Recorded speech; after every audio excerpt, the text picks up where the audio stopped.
네, 이번에는 우리가 겨울방학 좀 특강을 준비했습니다. 그동안에는 성경 중심으로 우리가 이제 강의를 했다면 좀 살짝 벗어나서 물론 성경을 기반으로 하겠지만 주제별 특강을 좀 하려고 합니다.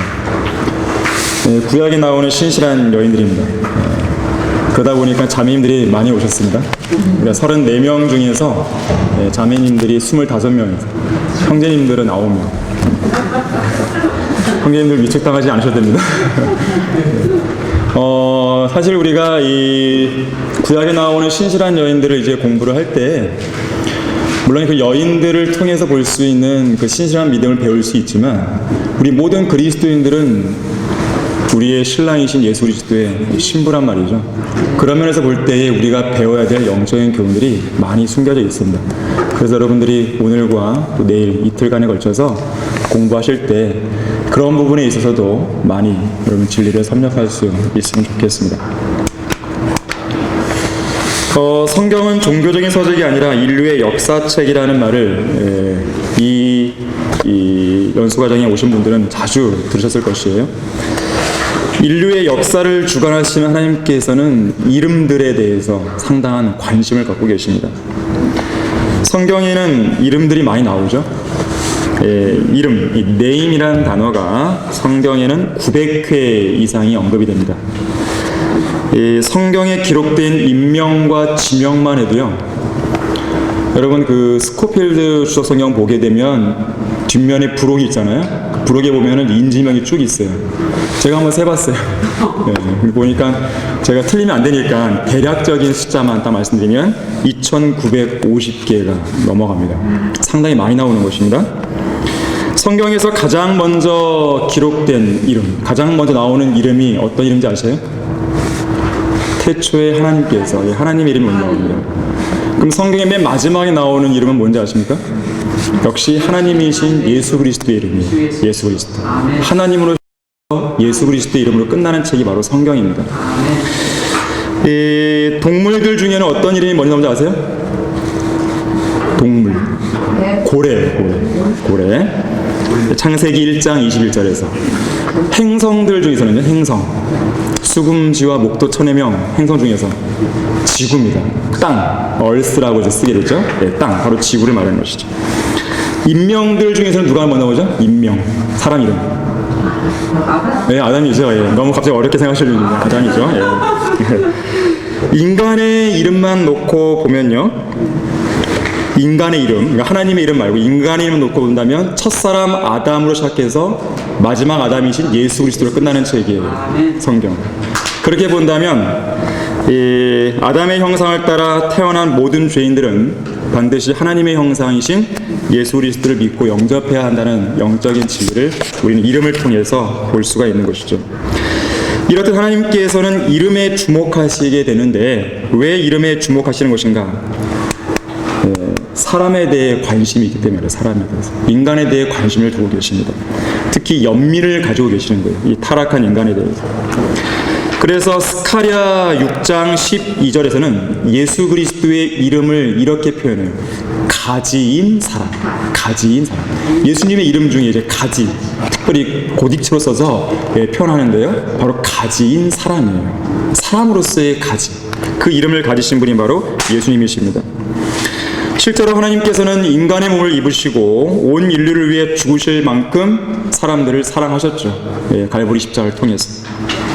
우리가 아직 죄인이었을 때 그리스도께서 우리를 위하여 죽으심으로써 하나님께서는 우리를 향한 그의 사랑을 나타내셨다라고 하셨어요. 인간에 대해 관심이 있으세요. 자, 그런데 중요한 것은 그리스도께서 우리를 위해 죽었다고 했을 때 바로 그분을 믿고 구원받은 그 성도들, 그들에게 관심을 두시는 거예요. 단순한 세상 죄인들에 대한 관심보다는 구원받은 그 그리스도인들, 예수 그리스도와 연관된 그 사람들, 하나님의 사람들에 대해서 관심을 갖고 계시는 거예요. 바로 그분의 생명책, 어린 양의 생명책에 기록된 그 이름이 기록된 그 성도들, 바로 우리에게 관심을 가지십니다. 이 세상에는요, 세계적으로 이름난 그 현존하는 인물들의 그런 인명사전이 있어요. 후스후라고, 후스. 하나님께서는 그런 유명 인사들의 이름에는 관심이 없으세요. 바로 이 성도들의 이름에 관심을 두시는 것인데, 바로 그러한 사람들 중에는 여인들이 있는 것이에요. 성경에는 여러 명의 여인들이 나옵니다. 이름이 언급된 여인도 있고 또 이름이 언급되지 않은 여인들도 있어요. 우리는 그들 중에서 몇몇 신실한 여인들을 공부해 볼 겁니다. 그리고 영적으로 풍성한 교훈들을 얻을 것이에요. 성경에 나오는 인물들에 대해서는 앞으로도 좀 여러 번 이렇게 할 계획을 좀 가지고 있습니다. 우선적으로 이제 구약에 나오는 이제 인물 몇 명을 보는 것이고, 또 기회되면 구약에 뭐 우리가 이 인물들만 있겠습니까? 더 많이 있는 것이죠. 또 더 나아가서는 신약에 나오는 인물들도 우리가 이제 앞으로 할 계획입니다. 여자들만 하면 형제님들이 또 헛섭할 것 같아서 이제 남자들도 하려고 또 계획을 잡고 있습니다. 자, 그런데 성경에서는 여성들이 차지하는 위치가 매우 중요합니다. 최초의 여자는 남자에게서 나왔지만 이후로는 모든 사람이 여자에게서 태어나죠. 심지어 우리의 구주이신 예수님도 여인 마리아가 낳았습니다. 또한 초림 당시에 예수님께서는요, 여러분 거기 교재에 보시면 이제 박스로 이제 처리되어 있는데요, 그 서론 부분에 예수님께서는 진심으로 여인들을 돕고 싶어 하셨어요. 그래서 때로는 그들의 병을 치유도 해주셨고요. 이 사실을 잘 알고 있던 여인들은 물질로 주님을 섬겼다는 내용들도 나옵니다. 특히 이들 중에는요, 예수님의 공생의 기간 동안에 예수님이 가시는 곳을 줄곧 따라다녔던 여인들도 많이 나와요. 또한 그들 중에는 십자가까지, 또 무덤까지도 따라갔던 여인들이 등장합니다. 결국 이 여인들, 무덤까지 갔던 이 여인들은 바로 예수님의 부활의 기쁜 소식을 전하게 되는 최초의 여인들이 되는 거예요. 최초의 사람들. 부활의 기쁨은 남자들이 전한 게 아니에요. 여성들이 전했습니다.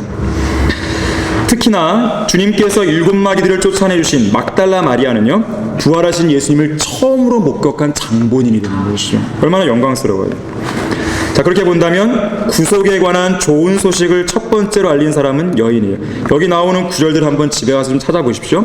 바로 이 아셀 지파의 여선지자 안나. 물론 여기서 말하는 구속은 우리가 알고 있는 구속과 약간의 개념이 차이가 있지만 어쨌든 구속에 관한 이 소식을 알렸고요. 부활에 관한 좋은 소식도 역시나 여인이 알린 것을 보게 됩니다.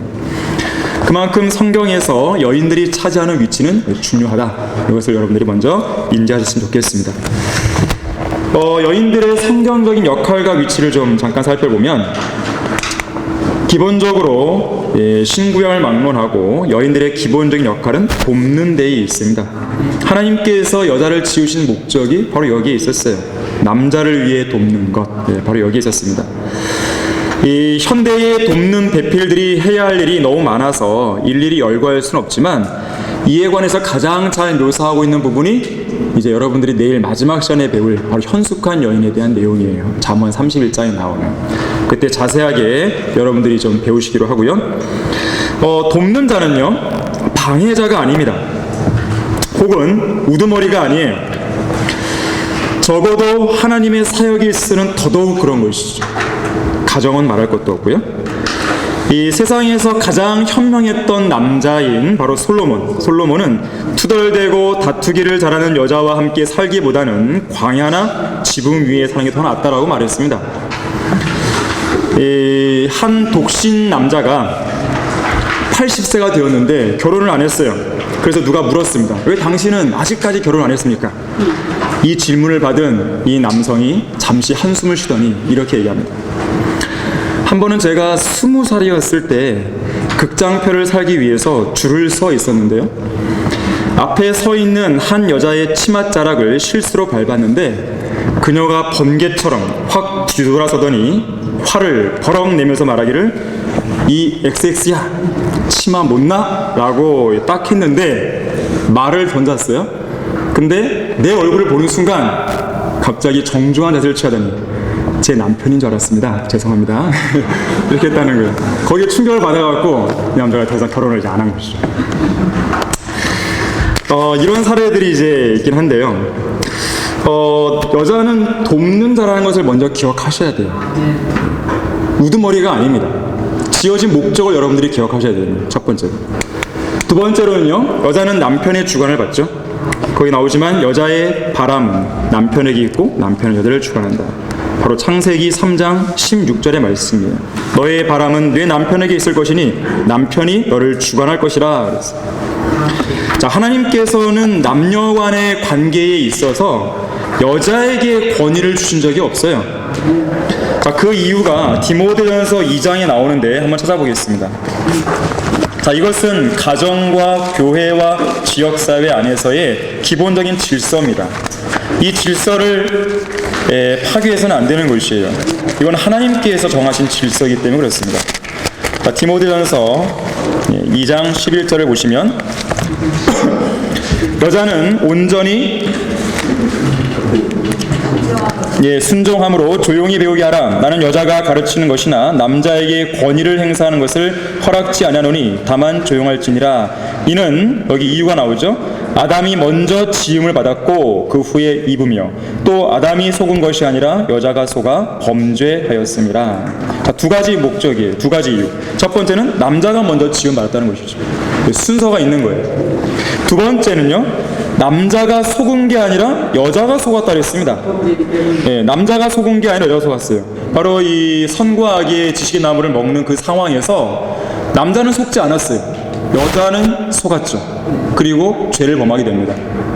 그러면 남자는 속지 않았다면 왜 죄를 졌다고 말하죠? 왜 이렇게 그 열매를 먹은 것인가? 남자의 문제는 속은 데 있는 게 아니었어요.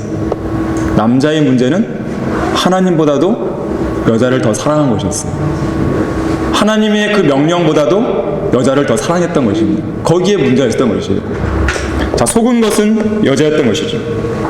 자, 이러한 두 가지 이유로 인해서 하나님께서는 이러한 질서를 두고 계시는 거예요. 그런데 사실 이러한 부분이요, 6,000년의 인류 역사 속에서 늘 있어 왔어요. 여자는 늘 잘 속고 남자는 늘 여자의 말을 잘 들어요. 이것이 아담과 이브에게서 있었던 바로 그것이 그대로 지금까지 이어져 온 것이에요. 여기서 가장 큰 문제가 생기는 것입니다. 물론 남편은 아내의 말을 들을 때가 있습니다. 들어야 할 때가 있고 듣지 말아야 할 때가 있는데, 중요한 것은 뭐냐면, 나중에 여러분들이 이제 사라 이 얘기 배우겠지만, 남자가 아내의 말을 들어야 할 때는 그 아내의 말이 하나님의 말씀과 일치했을 때예요. 그러면 듣는 것이죠, 그것이. 하지만 그것이 아니라고 한다면 남편은 자기가 갖고 있는 하나님의 지식을 가지고 아내의 말을 바로 잡아줘야 되는 거예요. 그냥 들어서는 안 되는 것이죠. 바로 이것이 하나님께서 주신 질서예요. 그래서 여자는 본래 있어야 할 그 위치에서 본연의 역할을 다할 때, 즉 돕는 자로서의 위치를 다할 때 가정은 파국을 맞지 않을 수가 있는 것입니다. 교회도 마찬가지인 것이죠. 세 번째로, 아내는 남편에게 복종을 해야 됩니다. 성경은 분명하게 말씀하고 있어요. 주님께 하듯이 매사에 주님 안에서 남편에게 복종하라 했어요. 자, 매사라 했어요. 매사. 왜 그런지 아십니까? 여자의 머리는 뭐예요? 남자입니다. 남자는 여자의 머리예요. 여러분, 머리가 어느 날 하루만 머리고 내일은 머리가 아닌 적은 있어요? 아니죠. 계속 머리잖아요. 그래서 매사에 복종을 하는 것이에요. 어느 한순간만 머리가 아니란 말이에요. 계속 머리인 것이에요. 그래서 매사에 주님 안에서 남편에게 복종해야 된다는 것이 여자에게 주어진 명령입니다. 인류가 타락하지 않았다면 정말 그것이 자발적으로 정말 이루어졌을 것이에요. 하지만 타락한 이 세상이 되고 나서는 정말로 여자가 남자에게 자발적으로 순종하기가 어려운 세상이 되어버린 것이에요. 오늘날 이 현대 여성들의 불만이 무엇입니까? 주로 이런 불만들을 표출하죠. 아, 제 남편은 수동적이에요. 우유부단해요. 비겁해요. 과감하지 못해요. 아, 속이 좁아요. 속이 밴댕이 소갈딱지 같아요. 남자답지 못해요. 가족 부양 책임지도 않아요. 자녀 교육 신경도 안 써요. 가사일 신경 안 써요. 폭행, 폭언이 많아요. 사랑이 없어요. 등등등. 자, 이러한 일들을 이야기하면서 뭐라 그럽니까? 이런 남편을 어떻게 내가 순종하냐고 이제 따져드는 것이죠. 이것이 오늘날의 모습이에요. 하지만 성경은 이유를 불문하고 주님 안에서 매사에 복종하라. 이것이 명령이에요. 그리스도인 자매들은 이 부분을 항상 염두에 둬야 돼요. 하지만 세상, 사탄이 다스리는 세상은요, 남편에게 복종하는 것에 대해서 막 자존심 상하는 일이고, 남편에게 복종하는 것이 뭔가 이 꿀리는 일이고 그런 식으로 이제 표현을 한단 말이에요. 예. 하지만 그것은 세상적인 가치관이란 말이에요. 자, 우리는 성경적인 가치관을 가지고 가정의 질서를 잡고 또 교회의 질서를 잡고 또 권위 아래 순종할 수 있어야 되는 것입니다. 이것이 없어져 버리면 안 되는 것이에요. 그래서 가정 안에 최종 권위는 하나님의 말씀이 되어야 되는 거예요. 그래서 남편은 하나님의 말씀을 가지고 가정을 이끌어가고 여자는 하나님의 말씀을 근거로 해서 남편이 잘 이끌어갈 수 있도록 도와야 되는 것이에요. 이것이 항상 잘 유지될 때에 가정과 교회는 올바르게 세워져 나갈 수가 있는 것입니다. 자, 아내는 남편에게 복종을 해야 됩니다. 그래서 아내는요, 남편에게 자기의 생각을 강요하거나 의견을 제시할 수 있죠. 의견을 왜 못 제시하겠습니까? 제시할 수 있어요. 하지만 억지로 강요하거나 아니면 미리 스스로 결론을 딱 내려놓고 나서 남편이 그걸 하도록 유도해서는 안 되는 것이에요. 무슨 말인지 아시겠죠? 남편이 리더십을 온전히 발휘할 수 있도록 기꺼이 남편에게 복종을 해야 됩니다. 하나님께서는 남편의 권위에 온전히 복종하는 아내에게 어떤 책임을 지우지 않으세요. 그 가정의 책임은 남편에게 있는 거예요. 아내의 의무는 뭐냐면 남편에게 복종하는 것이에요. 복종을 했는데 뭔가 일이 잘 안 됐어요. 그럼 하나님께서는 누구에게 책임을 물으시냐면 아내가 아니란 말이에요. 남편에게 물으시는 거예요. 너 왜 그렇게 했어? 라고 하시는 거란 말이에요. 그거에 대해서 아내에게 너 왜 그랬어요? 안 한단 말이에요. 왜냐면 아내는 그 역할을 수행했기 때문에. 하나님의 말씀대로 나는 복종했단 말이에요. 그래서 모든 책임, 어떤 권위 이런 부분들에 있어서는 하나님께서는 철저하게 남편에게 주고 계시는 것을 보게 됩니다. 사탄이 주관하는 세상은 아내가 남편에게 복종하는 것을 아주 불명예스러운 것으로 여기게 만들지만 결코 그렇지 않다는 거예요. 오늘날 특히 누가 그래요? 이 진보적인 좌파 성향의 여성 해방 운동가들이 그런 이야기를 하죠. 특히 이런 어리석은 주장을 하는 것인데, 이런 사람들은요, 한번 이슬람 세계에 살고 있는 여성들이 어떠한 생활을 살고 있는지를 좀 숙고해 볼 필요가 있어요. 몇 가지 예를 들면요, 이슬람 세계에서요, 여인들은 이 회교도 사원으로 못 들어갑니다. 허용이 안 돼요. 또한 여인들은 남편이 함께하지 않고서는 집 밖으로 외출하는 게 허용되지 않았어요. 또 외출할 때에는 머리에 여러분 보셨을 거예요. 부르카라 해서 검은색이잖아요. 검은색. 그것을 머리에 쓰거나 아주 심한 데는요, 온몸에 다 덮어야 돼요. 눈만 이렇게 딱 보이게. 그렇게 해야 되는 것입니다. 왜 그렇게 하냐면 만약에 그렇게 하지 않고 나갔을 때 어떤 남자가 그 여자를 강간했어요. 그럼 그 남자는 처벌을 안 받습니다. 그것이 이슬람 사회예요. 또한 이슬람 세계에서는요, 여성들이 차 못 몰아요. 또 법정에서는 한 남자의 증언이 2명의 여성들의 증언과 대등합니다. 불공평하죠. 또 남편이 아내에게요, 그저 나 당신과 이혼할래, 이거 3마디만 하잖아요? 그럼 바로 이혼이 가능해져요.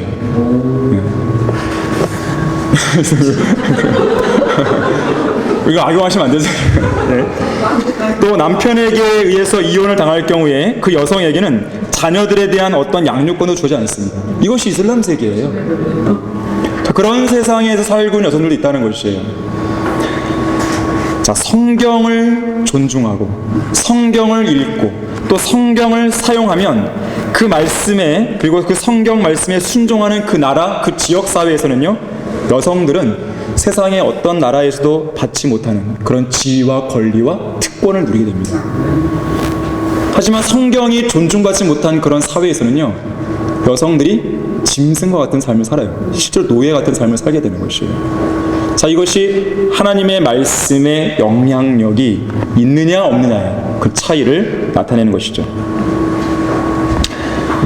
우리는 그런 면에서 본다면 참으로 감사하다는 것을 우리는 기억할 수 있어야 됩니다.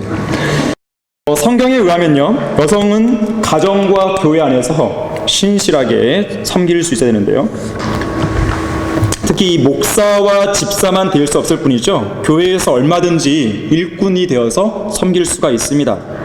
다만 하나님의 말씀이 모독받지 않도록 처신해야 되는데, 거의 교재에 나오죠. 기도서 2장 4절과 5절인데요, 그들이 젊은 여자들을 가르쳐서 절제하고 남편을 사랑하며 자녀들을 사랑하고 신중하며 정숙하고 집안일에 힘쓰며 선하고 그들 자신의 남편에게 복종하게 하라. 이는 하나님의 말씀이 모독을 받지 않게 하려 함이라 그랬어요. 여러분 거기 3페이지 한번 보세요. 3페이지 박스 내용 보세요. 한나는 기도하는 여자였고 자녀를 올바르게 드린 신실한 어머니였다. 아이를 주님께 드리는 일에 소망을 두고 살았던 훌륭한 모범을 보여준 것이다. 요한 웨슬리와 찰스 웨슬리 잘 아시죠? 그 어머니가 수산나인데요, 무려 19명의 자녀들을 뒀습니다. 이들을 다 훌륭하게 양육한 어머니였어요. 수산나는요, 가정이 위대한 학교임을 입증해 주었고요, 부모가 직접 훈육하지 않는 자녀는 바른 성장을 보장할 수 없다 그랬습니다. 수산나는 그 많은 아이들을 기르면서도 일주일에 한 명씩 개별적으로 함께 시간을 보냈다고 그랬어요. 가정 안에서 올바르게 섬긴 그런 사례죠. 자, 교회 안에서도 마찬가지입니다. 교회 안에서 설교를 하거나 남자들을 가르치는 것이 허용되진 않지만 여자들을 가르칠 수 있죠. 또 아이들을 가르칠 수 있습니다. 또 신학에서 여자들은 지역교회 안에서 섬기라는 명령을 받게 됩니다. 로마서 16장에 보게 되면 페베라고 하는 여자 일꾼이 나와요. 자매, 일꾼된 자매, 일꾼된 페베가 나와요. 그러한 섬김들을 얼마든지 할 수가 있는 것이죠.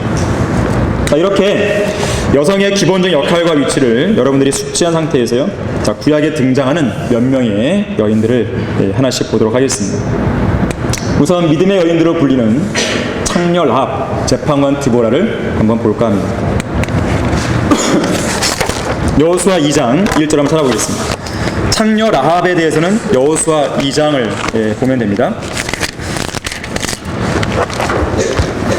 저주받은 여리코 성읍인데요, 여호수아 2장 1절 보시게 되면 눈의 아들 여호수아가 시팀에서 두 사람을 몰래 정탐하러 보내면서 말하기를 가서 그 땅 즉 여리코를 엿보라 하니, 카나안 정복 전쟁에 있어서 제1차의 접전지가 되죠. 그들이 가서 라합이라 하는 창녀 집에 들어가서 거기서 묵으니라. 자, 정탐하러 보낸 두 명의 정탐꾼이 홍등가로 들어가는 거죠. 홍등가로. 그리고 창녀 라합의 집에 묵었습니다. 자, 그런데 거기 15절에 한번 보시면 라합의 집은 성벽 위에 있었어요. 성벽 위에. 다시 말하자면 성벽 꼭대기에 창녀의 집이 있었던 것인데, 이것은 여리코 성읍이 어떤 성읍인가를 알게 해주는 대목이에요. 오늘날 사창가나 홍등가라고 하면 이 좀 뒷골목이나 이 어두운 곳에 있는 게 보통이잖아요. 근데 여기 창녀의 집은 어디에 있어요? 누구나 볼 수 있도록 가장 높은 곳에, 잘 보이는 위치에 있는 것을 보게 됩니다. 그만큼 여리코 성읍이 환락의 도시, 저주받은 도시, 성적으로 타락한 그런 도시임을 알 수가 있는 대목이죠. 하나님께서 완전히 멸망시킬 정도로 저주받은 도시였던 것입니다. 또한 율법에 의하면 창녀짓은 가증한 범죄이죠.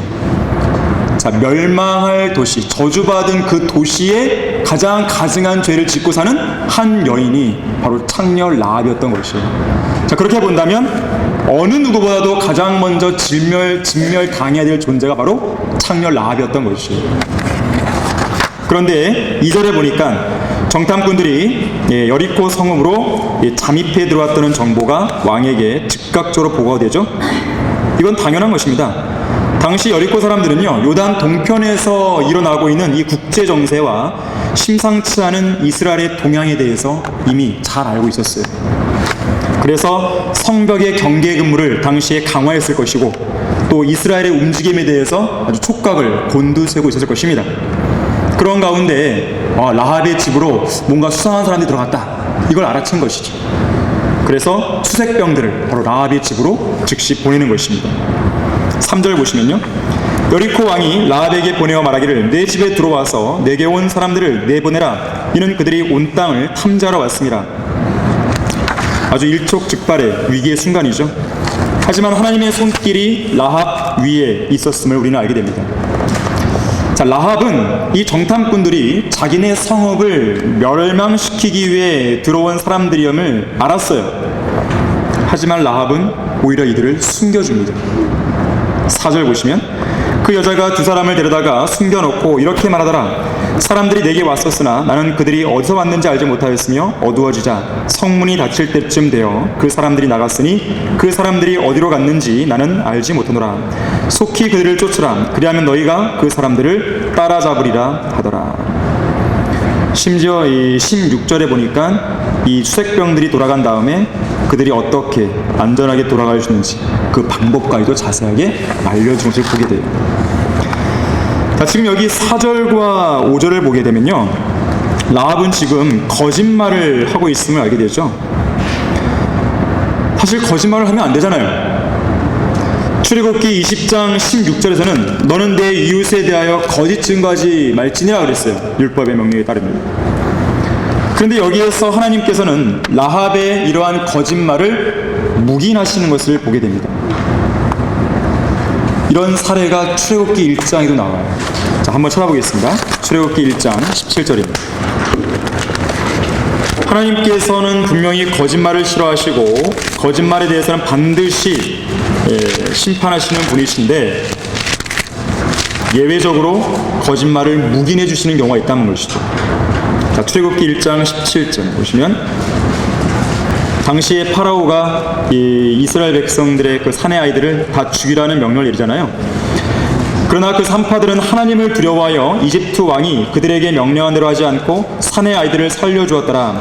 이에 이집트 왕이 그 산파들을 불러 말하기를 너희가 어찌 이같이 행하여 사내 아이들을 살려주었느냐 하니 그 산파들이 파라오에게 말하기를 히브리 여인들은 이집트 여인들과 같지 않고 건강하여 산파가 그들에게 도착하기 전에 해산하나이다 하더라. 그러므로 하나님께서 그 산파들을 선히 대하셨으며 백성들은 번성하고 매우 강성해지더라. 산파들이 하나님을 두려워하였으므로 그분께서 그들의 집안을 융성케 하셨더라. 물론 정직하신 하나님께서는 거짓말을 간과하지 않으시는 분이십니다. 하지만 이 두 가지 사례, 창녀 라합의 사례라든지 여기 산파들의 사례에서 보듯이 예외를 두시는 경우가 있어요. 그건 두 가지예요.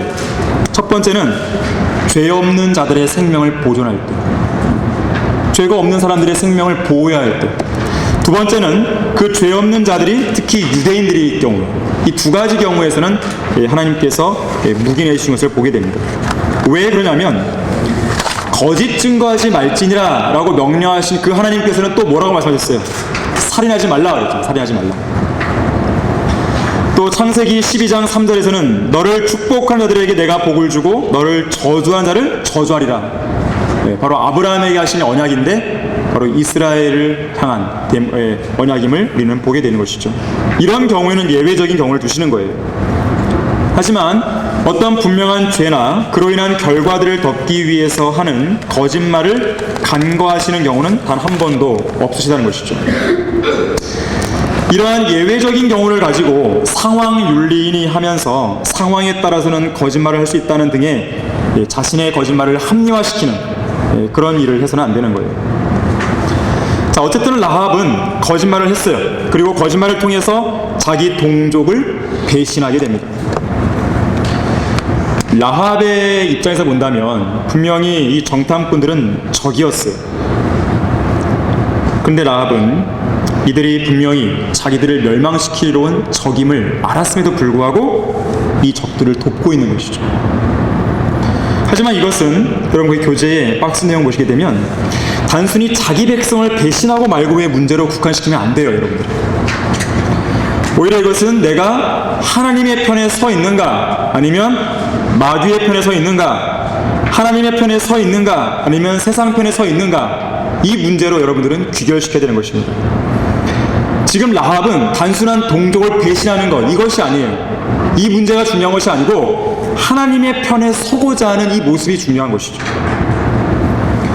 우리가 구원받을 때도 마찬가지죠. 구원이라고 하는 것은 사탄의 진영을 떠나서 하나님의 편에 서는 것과 똑같은 것이죠. 우리도 구원받기 전에는 사탄의 진영, 흑암의 권세에 있었잖아요. 그러나 예수 그리스도를 믿음으로써 그 진영에서 아들의 나라로 우리는 옮겨져 오게 되는 것입니다. 바로 이러한 관점으로 우리는 라합을 바라볼 수 있어야 돼요.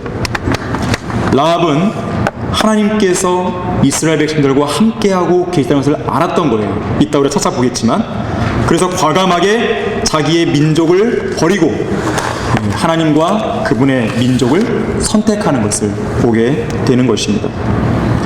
반면에 다른 여리고 사람들은 어땠어요? 창녀 라합과는 반대되는 결정을 한 거예요. 우리는 끝까지 싸운다, 이런 결정을 내린 것이죠. 결국 성읍과 함께 멸망하게 되는 것이죠. 이것이 오늘날 지옥으로 가고 있는 수많은 사람들의 모습입니다. 끝까지 버티는 거예요. 복음을 믿으라고, 예수 그리스도를 믿고 하나님 편에 서라고 그렇게 외친다 한들 이들이 끝까지 고집을 하는 거죠. 자, 그런데 이 정탐꾼들은 이스라엘 민족이 요단강을 대대적으로 건너오기도 전에 이 라합의 말을 통해서 이미 여리고 전투는 끝나버렸음을 인식하게 됩니다. 라합이 정탐꾼들에게 전해준 그 말을 통해서 확인할 수가 있는데요. 사실 라합은요, 이 이스라엘이 어떤 민족인지, 또 그들이 섬기고 있는 하나님이 어떠한 분인지를 잘 알고 있었습니다. 지식이 있었어요. 하나님에 대한 지식. 9절 보시면 라합은 주께서 이 땅을 이스라엘에게 주신 것을 알았어요. 또한 이스라엘을 통해 나타난 그 공포가 그들 가운데 내렸다는 것도 알았어요. 이미 이 땅의 모든 거민은 다 힘이 빠졌어요. 전의를 상실해버린 상황이죠. 심지어 10절에서는 40년 전에 출애굽 당시에 있었던 이적들, 또 홍해를 마른 땅으로 건넌 일, 또 하나님께서 파라오와 그의 군대를 홍해 한가운데에 휴상시킨 사건, 그리고 최근에 1, 2년 사이에 벌어졌던 바로 아모리인들의 완전한 멸망, 이런 소문을 다 들었던 것이죠. 결국 11절에는 그들의 마음이 녹았습니다. 용기가 안 남았어요. 전의를 상실해버렸어요. 심지어 11절 끝에 보게 되면 아주 위대한 고백을 하게 됩니다. 주 너희 하나님은 위로는 하늘에 아래로는 땅에 계신 하나님이십니다. 더 이상 무슨 판이 필요하겠어요? 이미 전쟁은 끝나 있었던 것이에요. 바로 이런 상황에서 라합은 희망이 없다는 걸 알았어요. 결국 자기 동족을 버린 것이죠. 그리고 하나님의 편에 서겠다는 결심을 한 것이에요. 결코 무리가 되는 그런 결정이 아니었던 것입니다. 다시 말하자면 라합은 하나님께로 회심한 것이나 다름이 없었습니다.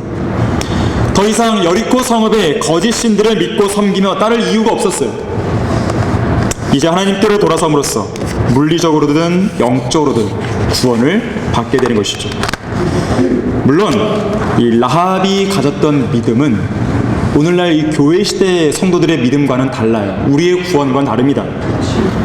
라합에게는 믿음과 행위가 있어야 돼요. 자, 우선 라합에게는 믿음이 있었습니다. 믿음. 지식이 있었고, 그 다음에 그 지식을 바탕으로 한 믿음이 있었어요.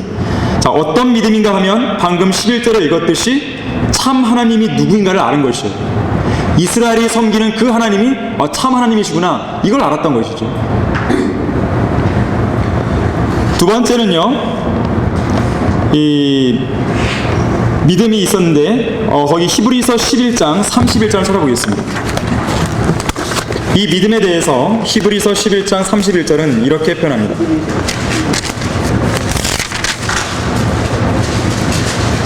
히브리서 11장 31절에서 믿음으로 창녀 라합은 정탐꾼들을 평안히 영접함으로 믿지 아니한 자들과 더불어 멸망하지 아니하였도다. 그랬어요. 자, 믿음이 있었어요. 믿음. 자, 그 믿음이 있었기 때문에 정탐꾼들을 영접한 거죠. 이것이 하나의 행위죠. 행위. 자, 그래서 라합은 믿음뿐만 아니라 행함이 있었습니다. 이러한 행함에 대해서 야고보서도 기록했는데요. 자, 야고보서 2장 25절 한번 찾아보겠습니다. 자, 지식이 있었고 믿음이 있었고 행함이 있었어요. 아까 히브리서에서는 믿음을 강조했고요, 야고보서에서는 행함을 강조합니다. 야고보서 2장 25절에서 이와 같이 창녀 라합도 정탐꾼들을 영접하고, 아까 히브리서는 뭐라 했어요? 믿음으로 영접했다 그랬죠. 다른 길로 그들을 보냈을 때 보세요, 행함으로써 의롭게 되지 아니하였느냐, 이런 것이죠. 다시 말해서 이 창녀 라합은 자신의 믿음을 행함으로 보여준 거예요. 내가 정말 너희들의 하나님을 내가 믿어. 내가 가만히 봤더니, 내가 소문을 들어봤더니 정말 사실이었고, 하늘에 땅에 바로 너희들이 믿는 그 하나님만이 참 하나님이시구나, 내가 이걸 믿어. 이 믿음을 어떻게 입증해 주겠어요? 정탐꾼들을 잘 영접해주고 돌려보내는 그런 행위를 통해서 보여준 것이죠.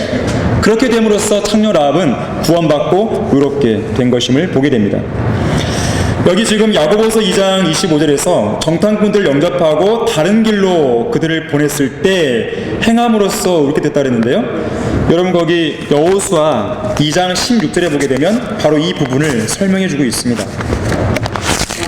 여호수아 2장 16절 보게 되면 라합이 그들에게 말하기를 쫓는 자들이 너희를 만나지 않도록 너희는 산으로 가서 쫓는 자들이 돌아올 때까지 거기서 3일을 숨어 있다가 그 후에 너희가 너희 길을 갈지니라 하니 그랬죠. 이렇게 믿음과 행위를 통해서 그들은 창녀 라합은 이렇게 구원을 받게 되는 것입니다. 결국 이러한 상황들을 익히 알게 된 이 정탐꾼들은 돌아오게 되죠. 그리고 여호수아에게 이미 전쟁은 끝나버려 있음을 알려주는 것이에요.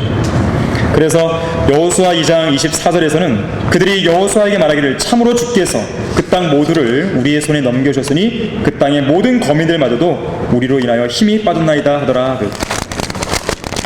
자, 그런데 이 상황에서 라합은요 자기만 구원받으면 안 되잖아요. 자기만 살면 안 되잖아요. 결국 자기 가족들도 구해달라는 부탁을 하게 됩니다. 12절 보십시오. 그러므로 이제 너희에게 간구하노니 내가 너희에게 친절을 베풀었으니 너희도 내 아버지의 집에 친절을 베풀 것을 주로 내게 맹세하고 내게 진실한 표를 달라. 그리고 너희는 내 아버지와 어머니와 형제들과 자매들과 그들에게 있는 모든 자를 살려주어 우리의 생명을 죽음에서 구해달라. 참으로 현명한 여인이었습니다. 바로 이 기회를 놓치지 않은 것이죠. 자기 가족들도 구원받게 할 수 있는 그 기회로 기지를 발휘하고 있는 것이죠. 우리는 여기에서 빌립보 간수의 집안이 구원받았던 것에 대한 구약적인 그 신뢰를 보게 되는 것이에요. 사도행전 16장 31절에서는 주 예수 그리스도를 믿으라. 그리하면 너와 내 집안이 구원을 받으라 했어요. 물론 자기 한 사람만 구원받았다고 해서 자동적으로 집안 모두가 구원받냐? 그것이 아니죠. 너도 믿고 그 속해한 집안에 있는 각 개별의 사람도 믿어야 되는 것이죠.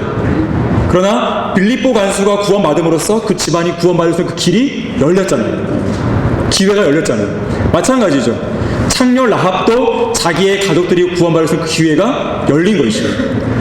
만약에 창녀 라합이 정탐꾼을 영접하지 않았다면 자기도 멸망하고 자기 가족도 수망없이 멸망하는 것이죠.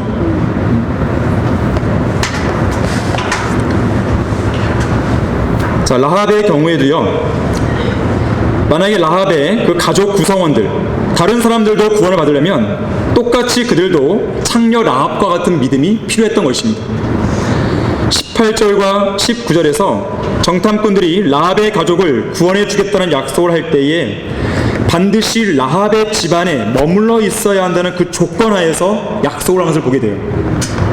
라합의 집 밖에 있으면 안 되는 거예요. 집 안으로 들어와 있어야 되는 것이죠. 그렇다면 라합의 다른 가족들이 그 집 안으로 들어오려면 어떻게 돼요? 라합과 똑같은 믿음이 필요한 거죠. 라합이 자기의 이방신을 버리고 하나님을 찾았듯이 그의 가족도 똑같이 그렇게 되는 것이죠. 또한 그런 상황 속에서 이 성읍은, 이 땅은 이미 이스라엘 백성이 넘어간 것이구나, 이미 게임이 끝났구나, 그거를 확신한 상태에서 그 집안으로 들어와야 되는 거예요. 동일한 믿음이 필요했던 것입니다. 바로 그러한 믿음에 따라 이들은 라합의 집으로 들어와서 여리코 성읍이 완전히 멸망할 때까지 그 집안에 머물러 있게 됩니다.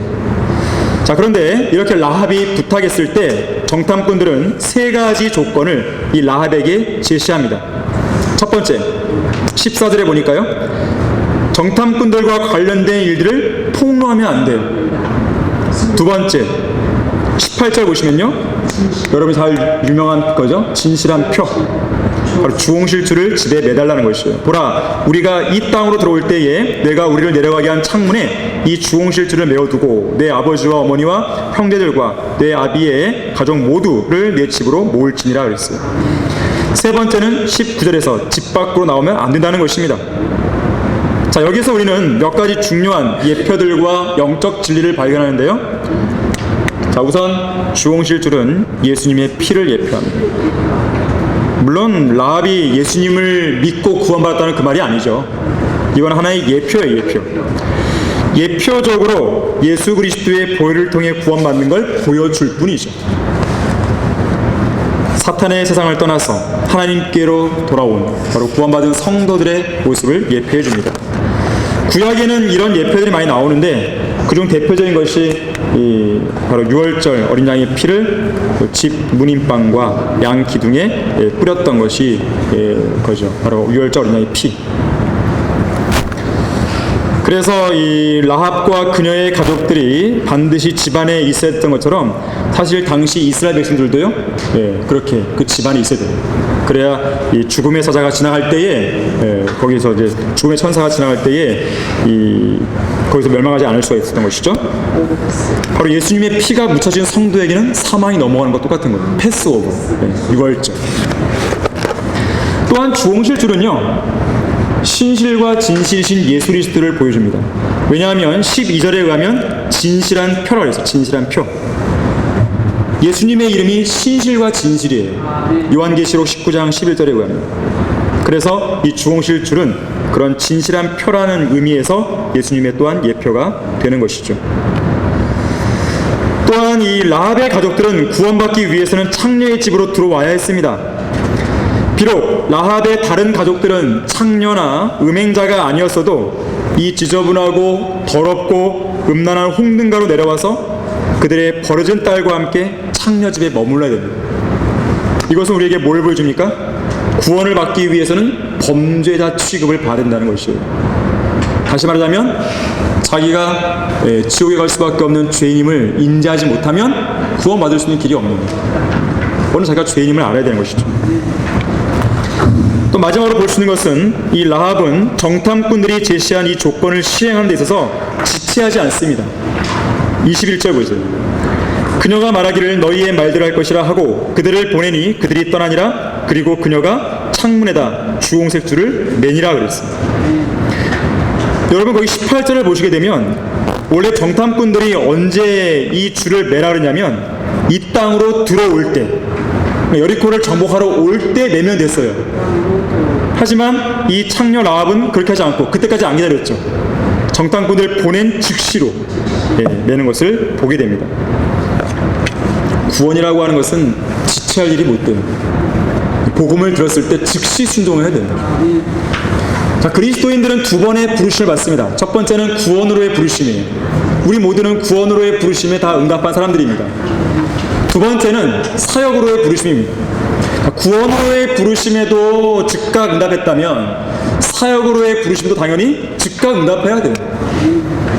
하나님께서 불렀다면 지체할 이유가 없어요. 지체하면 그 사람만 손해인 거지. 계속 시간을 낭비하는 거예요. 하나님의 뜻과는 계속 멀어져 가는 것이죠. 자, 하나님의 부르심은 절대적인 권위 있는 부르심이에요. 왕의 부르심이에요. 그 부르심에 있어서는 노후 이건 말할 것도 없고 나중에 할래요 이것이 없어요. 머뭇거리는 건 없어요. 바로 네 하고 가면 되는 것이에요. 이것이 우리가 할 수 있는 본분이에요. 창녀 라합은 바로 그것을 정확하게 보여주고 있는 것입니다. 결국 하나님께서는 라합에게 여러 가지 복들을 주시는데 대표적으로 세 가지인데요. 첫 번째는 멸망으로부터 구원받죠. 멸망하지 않는 거예요. 여리코 성읍이 무너질 때에 창녀 라합의 집이 있는 그 성벽만 안 무너졌어요. 실제로 고고학적으로 이렇게 입증됐습니다. 여리코가 무너진 그 터를 보게 되면요, 이 창녀 라합의 집이 있었던 그 곳이 건재했다는 그 증거가 남아 있어요. 거기만 남고 다 무너진 거예요, 성벽이. 하나님의 역사죠. 그와 연관해서는 교재 6페이지의 그 박스를 한번 참고해 보시길 바라고요. 두 번째로는요, 라합 개인적으로 봤을 때에 메시아의 계보에 드는 영예를 얻습니다. 여러분 거기 마태복음 1장 5절 한번 찾아보겠습니다. 라합은 이방여인이잖아요. 이방여인. 유대인도 아니었어요. 또 직업도 창녀잖아요. 창녀. 그런 여인이었는데 메시아의 계보에 딱 들어오게 됩니다. 얼마나 영예로워요. 마태복음 1장 5절 보시면 살모는 라합에게서 보아스를 낳고 보아스는 루색에서 오벳을 낳고 오벳은 이새를 낳고 이새는 다윗 왕을 낳으니라. 다윗 왕의 고조 할머니가 되는 것이에요. 라합이. 우리가 다음 시간에 이제 배우겠지만 룻이잖아. 룻은 증조 할머니가 됩니다. 둘 다 이방 여인이에요. 최악의 죄인에서 가장 영예로운 의인이 된 거예요. 바로 믿음과 행함을 통해서 자신의 믿음을 하나님께 보여드렸습니다. 자기의 모든 것을 버리고 하나님을 딱 선택했을 때 하나님이 주신 복인 것이 얼마나 영예로워요. 특히나 아까 우리 읽었죠. 히브리서 11장이 어떤 장이에요? 믿음의 장이에요. 여기는 아무나 이름이 못 올라옵니다. 정말 믿음의 사람들로 하나님이 인정하신 사람들만 거명되는 장이에요. 바로 그 장에 창녀 라합이 딱 등장합니다. 대단한 것이죠. 이런 명예의 전당으로 들어가야 되는 것이죠.